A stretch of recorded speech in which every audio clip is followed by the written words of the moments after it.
वास्तव हाजिर हूँ हमारे चैनल शानदार शिक्षा विद कविता में एक नई वीडियो के साथ, जिसमें मैंने जो है व्यंजन के बारे में विस्तार से पूरी जानकारी दी है। दोस्तों, मैंने पिछली वीडियो में वर्णमाला और स्वर के बारे में बताया था। तब मैंने बोला था कि मैं एक नई वीडियो में व्यंजन के बारे में विस्तार से बताऊंगी। व्यंजन स्वर हिंदी की महत्वपूर्ण टॉपिक हैं, जिनमें जो है UP TET, C TET, super TET या अन्य लेखपाल, पेट, इन सब में पूछ लिए जाते हैं इनसे रिलेटेड क्वेश्चन। ऐसी लेटेस्ट जानकारियों के लिए हमारे चैनल को सब्सक्राइब करें और हमारी वीडियो को अंत तक देखते हैं। चलिए आगे बढ़ते हैं अपनी वीडियो में व्यंजन के साथ। दोस्तों, मैंने पिछले वीडियो में बताया था कि वर्णमाला के दो भेद होते हैं। पहला होता है स्वर और दूसरा होता है व्यंजन। अब व्यंजन होता क्या है? वे वर्ण जो स्वर के सहारे बोले जाते हैं, यानी कि जिनको हम स्वर का सहारा लेकर बोलते हैं, उन्हें हम व्यंजन कहते हैं। या अन्य शब्दों में हम इन्हें कह सकते हैं वे वर्ण जिनके उच्चारण में वायु मुख में बाधित होती है, उन्हें व्यंजन कहते हैं।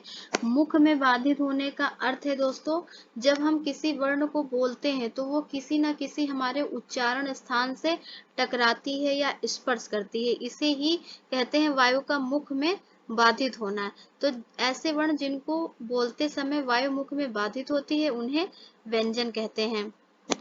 इनके उच्चारण स्थान काकल्य, ओष्ठ, दंत, तालु, मूर्धा और नासिका होते हैं। दोस्तों, एक बात इसमें ये इम्पोर्टेंट है कि जब हम व्यंजन बोलते हैं तो वायु किसी न किसी उच्चारण स्थान को जरूर से जरूर स्पर्श करती है। अब हम देखेंगे कि व्यंजनों की संख्या कितनी होती है।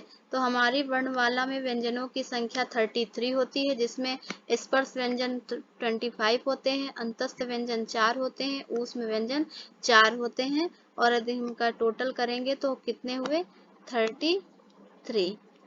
अब हम देखेंगे कि व्यंजन का सबसे पहला प्रकार कौन सा है। तो उसमें सबसे पहला प्रकार आता है स्पर्श व्यंजन। स्पर्श व्यंजन क्या होते हैं? वे व्यंजन जिनके उच्चारण में निकलने वाली वायु विभिन्न उच्चारण स्थान में से किसी न किसी स्थान को स्पर्श करती हुई निकलती है या टकराती हुई बाहर निकलती है, तो उन्हें स्पर्श व्यंजन कहते हैं। यानी कि ये व्यंजन जब हम इनको बोलते हैं तो उच्चारण स्थान से किसी न किसी स्थान को जरूर न से जरूर स्पर्श करती है, इसी कारण इनको हम स्पर्श व्यंजन कहते हैं। स्पर्श व्यंजन होते कौन कौन से हैं? क से मा तक के जितने व्यंजन होते हैं दोस्तों, वो स्पर्श व्यंजन में आते हैं। क से लेके मा तक के जितने वर्ण होते हैं वो स्पर्श व्यंजन में आते हैं। अब देखेंगे स्पर्श व्यंजन कौन कौन से वर्ग के होते हैं। तो पहला इसमें आता है क वर्ग, दूसरा च वर्ग, तीसरा ट वर्ग और चौथा ता वर्ग और पांचवा है इसमें प वर्ग। तो देखेंगे हम 5 वर्ग हैं और 5 वर्गों में 5 वर्ण हो गए, यानी कि टोटल कितने हो गए? 25। तो स्पर्श व्यंजनों को वर्गीय व्यंजन, उदित व्यंजन और स्पर्श व्यंजन कहा जाता है। ये तीनों नाम स्पर्श व्यंजन के ही होते हैं। अब हम देखेंगे इसमें कि अगला कौन सा है। तो इसमें दूसरा है अंतस्थ व्यंजन। वे व्यंजन जिनके उच्चारण में वायु मुख में विभिन्न उच्चारण स्थानों को बहुत हल्का से स्पर्श करती है। जब हम इनको बोलते हैं तो जो वायु हमारे मुंह की होती है, वो मुख में उच्चारण स्थानों को बहुत हल्के से, बहुत ज्यादा नहीं, बहुत हल्का सा स्पर्श करती है, उन्हें अंतस्थ व्यंजन कहा जाता है। अंतस्थ व्यंजन होते कौन से हैं? य, र, ला और व, ये चारों जो होते हैं वर्णमाला के अंतस्थ व्यंजन होते हैं। ये बहुत ही इम्पोर्टेंट क्वेश्चन है। इसमें दो प्रकार से क्वेश्चन पूछ लेते हैं कि अंतस्थ व्यंजन कौन कौन से हैं, या दे देंगे कि 4 ऑप्शन आपको दे देंगे, पूछेंगे इनमें अंतस्थ व्यंजनों को चुनिए, या जो है या रा ला वो दे देंगे, या जो है अंतस्थ व्यंजन दे देंगे कि इनमें टिक करिए। फिर अगला है अंतस्थ व्यंजन को ही अर्ध स्वर कहा जाता है। अर्ध स्वर के नाम से ही अंतस्थ व्यंजन का कहते हैं। य, व और विशेष रूप से अर्ध स्वर, यानी कि य और व को जो है अर्धस्वर कहा जाता है। अगला आता है इसमें ऊष्म व्यंजन।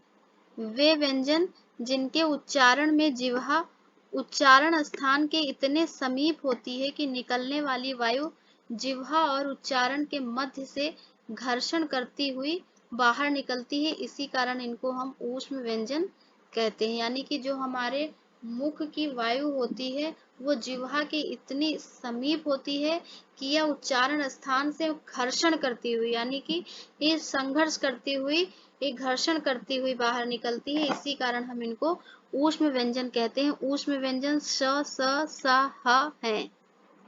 इसमें भी दो प्रकार से क्वेश्चन पूछते हैं दोस्तों। पूछेंगे कि ऊष्म व्यंजन कौन कौन से होते हैं, तो उसमें आपको 4 ऑप्शन दे देंगे, जिसमें चारों ऑप्शनों में अलग अलग वर्ण लिखे होंगे, या इस तरह से दे देंगे कि स, स, ह ये कौन से व्यंजन है, तो हमें उसमें टिक करना होगा कि ये ऊष्म व्यंजन है। ऊष्म व्यंजनों को ही संघर्षी व्यंजन कहा जाता है। ऊष्म व्यंजनों को ही संघर्षी व्यंजन कहा जाता है। ये देखिए मैंने यहाँ पे लिखा है कि ऊष्म व्यंजनों को ही संघर्षी व्यंजन कहा जाता है। च, छ, ज, झ स्पर्श व्यंजन होते हैं, इनमें भी संघर्ष होता है, इनको स्पर्श संघर्षी कहते हैं, इनको स्पर्श संघर्षी कहते हैं। अब इसमें अगला है दोस्तों संयुक्त व्यंजन। संयुक्त व्यंजन कौन कौन से होते हैं? दो पूर्ण व्यंजन कभी नहीं जुड़ सकते। जैसे हमने पूरा का पूरा ला जोड़ दिया तो ये कभी भी नहीं जुड़ेंगे। हमने अगर यहाँ पे जो है छ हमको लिखना है तो हम क और श को कतई पूरा नहीं जोड़ सकते हैं। एक व्यंजन आधा होगा और एक व्यंजन पूरा होगा, तभी संयुक्त व्यंजन बनेगा। अब देखते हैं हम कि संयुक्त व्यंजन होते क्या हैं। जो दो व्यंजनों से, यानी कि पहला व्यंजन आधा और दूसरा व्यंजन पूरा होता है, उनसे जो वर्ण बनते हैं वही संयुक्त व्यंजन होते हैं। दो पूर्ण व्यंजन कभी भी नहीं जुड़ सकते हैं, ये बहुत ही इंपॉर्टेंट बात है। जुड़ने के लिए एक व्यंजन आधा व एक व्यंजन पूरा होना चाहिए। अब हम इसमें देखेंगे कि अब इसमें भी कई तरीके से क्वेश्चन पूछ लेते हैं। ये 4 वर्ण आपको दे देंगे च, त्र, ज्ञ, र, और पूछेंगे इसमें कि संयुक्त व्यंजन कौन से हैं। 4 ऑप्शन दे देंगे जिसमें 4 अलग अलग वर्ण लिखेंगे और जो है पूछेंगे इसमें संयुक्त व्यंजन कौन कौन से हैं, उस पर टिक करना होगा। या जो है संयुक्त व्यंजन कौन से हैं उसमें जो है आपको वर्ण दे देंगे और उसमें से चूज करना होगा कि कौन सा ऑप्शन सही है। तो हम देखेंगे इसमें कि छ वर्ण आधा का और श से मिलकर छ बनता है। ये जो नीचे हलंत लगा हुआ है इसका मतलब यही है कि आधा का, ना कि पूरा का। ये हलंत लगने से वर्ण आधा हो जाता है और उसमें जुड़कर श को जोड़कर जो है अच्छा अक्षर बनता है। फिर हम देखेंगे त, आधा ता और रा से जुड़कर त्रा बनता है। ज और इया से मिलकर ज्ञा बनता है और आधा श और रा से मिलकर स्र वर्ण बनता है। अब हम इसमें आगे बढ़ेंगे तो देखेंगे कि अगला व्यंजन का प्रकार होता है उक्षिप्त व्यंजन। वे व्यंजन जिनके उच्चारण में जिह्वा झटके से ऊपर की ओर उठती है, जिनमें जिह्वा झटके से ऊपर की ओर उठती है, यानी कि हम जब इनको बोलते हैं तो हमारी जिह्वा जो होती है, हमारी जीभ जो होती है झटके से ऊपर जाती है। इनको हम बोलकर भी समझ सकते हैं। ड़, ढ जब हम बोलेंगे, आप बोल के देखिए, प्रैक्टिस करके देखिए, बिल्कुल भी आपको जो है रटने की आवश्यकता नहीं। एक बार बोल के प्रैक्टिस करिए अपने मन में ड़, ढ। देखिए हमारी जो है जीभ जो है ऊपर झटके से जा रही है, इसी कारण इनको उक्षिप्त व्यंजन कहा जाता है। इन व्यंजनों को द्विगुण व्यंजन भी कहा जाता है। द्विगुण व्यंजन भी कहा जाता है। ये भी पेपरों में बहुत पूछ लेते हैं कि द्विगुण व्यंजन कौन कौन से होते हैं, तो हमने इसमें ड़ और ढ को टिक करना है। अब इसमें अगला है दोस्तों, द्विगुण व्यंजन कभी भी शब्द के प्रारंभ में नहीं आते हैं। ये याद रखने वाली बात है कि ये कभी भी शब्द के प्रारंभ में नहीं आते हैं, या तो मध्य में आते हैं या तो अंत में आते हैं। अब इसमें हम आगे बढ़ेंगे तो क्या है आयोगवाह। हमारी वर्णमाला में जो है आयोगवाह भी होते हैं, मैंने उसको इसी वीडियो में जोड़ दिया है।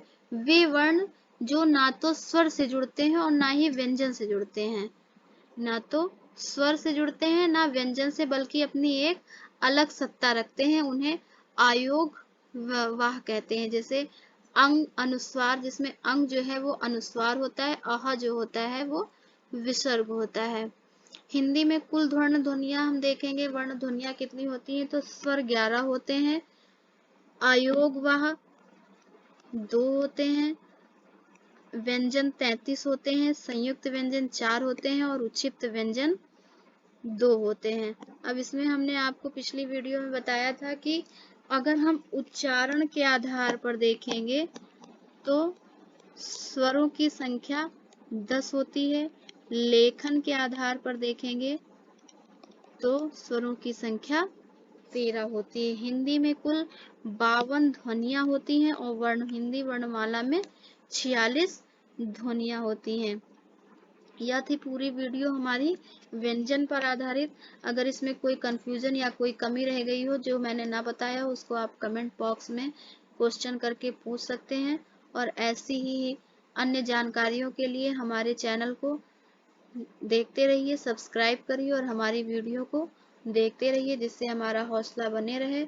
और मिलते हैं अगली वीडियो में आपको हमारे चैनल शानदार शिक्षा विद कविता में। धन्यवाद दोस्तों।